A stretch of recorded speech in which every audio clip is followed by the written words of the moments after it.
Hi, this is Ewan from Jared Consulting. As employers have responded to the COVID-19 pandemic and the government's guidelines on social distancing, now perhaps more than ever, employees are working from home. Whilst for many this presents challenges, given a need to balance work with childcare and other caring responsibilities, we expect it to be a catalyst for employees to consider making a request for flexible working. We've therefore compiled some top tips on the subject in order that employers can start to plan for a potential and maybe significant increase in requests, bearing in mind that for many the response of "it won't work for us" will be hard to justify. So firstly, a word on the legal position. Many employers will have a flexible working policy in place already, but if not, now is a good time to remind yourself of the legal position. By law, employees have a right to make a request if they've been employed for 26 weeks or more and haven't made a request for flexible working in the last 12 months. As an employer, your obligation is to consider the request fairly and in accordance with the ACAS Code of Conduct and make a decision within a maximum of 3 months. For more information on the Code of Conduct, go to acas.org.uk and search for Code of Practice on Flexible Working Requests. There has to be a good reason for an employer to decline a request. These are as follows. It will cost too much. They can't reorganise the work amongst other staff. They can't recruit more staff. There will be a negative effect on quality. There will be a negative effect on the business's ability to meet customer demand. There will be a negative effect on performance. There's not enough work for the employee to do when they've requested to work. Or finally, there's a planned change to the business. For example, a plan to reorganise or change the business, and the request won't fit with those plans. Take preemptive action. Decide now how you want to deal with an increase in flexible working requests and set the tone. Whilst there may always be those managers who take the view that people aren't working hard unless they're in the office or place of work, conversely, your response to coronavirus may have shown you just how well your organisation has adapted and functioned. Whatever your intention, acknowledging with employees now that you recognise there may be a demand for flexible working and setting the tone of your response is likely to help manage expectations. Do remember, however, that employees have the right to make a request regardless, and you can only decline for a specified reason, so word any communication carefully. Now would also be a good time to review your existing policy or put one in place if you don't have one already.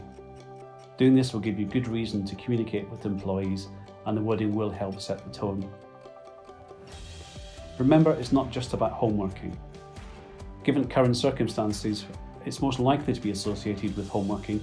However, there's a variety of requests that employees could make.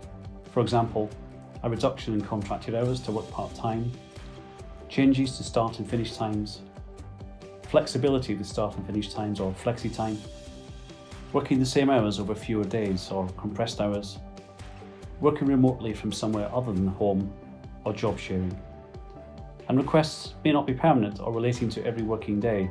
They may relate to, for example, specific days or shifts only, or specified time periods, for example during school term time, or they may relate to a limited period of time, for example a 3-month period. Requests must be in writing, specifying that it's a statutory request and the date the employee wishes the change to come into effect.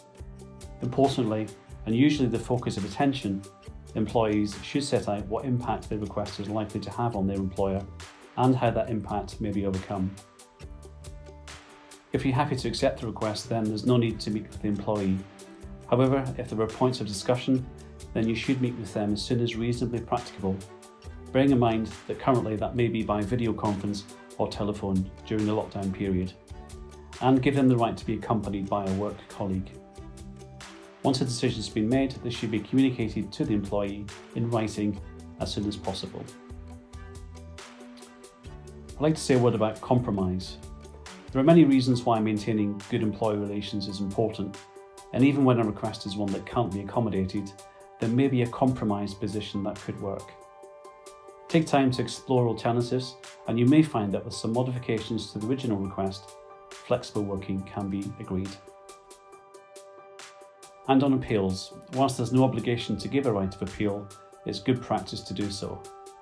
A right of appeal will reinforce a fair process even if the request is still denied, but it may also bring new information to light. Initial meetings and appeals should be dealt with within 3 months of receipt of the request. And finally, a word about trial periods. If you're unsure whether a request can be accommodated, there is the option of a trial period. This should be for a reasonable length of time and confirmed in writing, stating the date when the trial will be reviewed and that if unsuccessful, the employee will revert to their previous working arrangements. Some employers have a trial period as standard, which does then mitigate against some employees complaining that they have been treated unfairly because they were subject to a trial period whilst others were not.